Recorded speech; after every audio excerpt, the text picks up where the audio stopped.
grandfather. And then gradually I started to think I could do something with this, maybe turn it into a play when I started writing plays, but I couldn't imagine how to contain it, and then eventually I thought it could be a film. And I think I first started writing sketches for it about 12 years ago, and maybe even longer.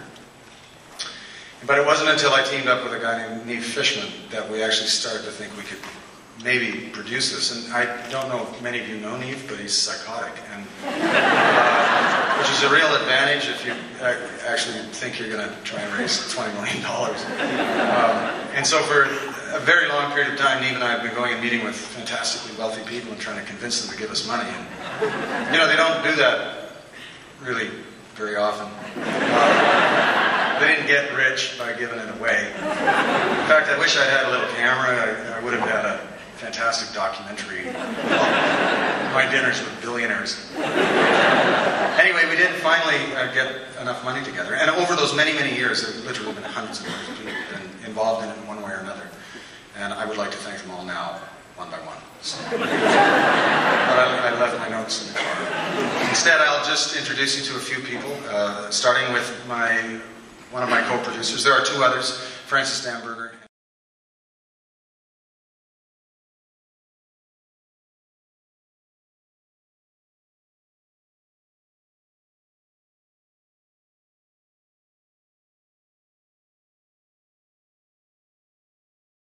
This strange resonance constantly when we were shooting the battlefield section of the film, and that was that there is a direct line between the soldiers, our forefathers, and the modern army today, and it was, I think we all felt an extraordinary kind of connection to all of that.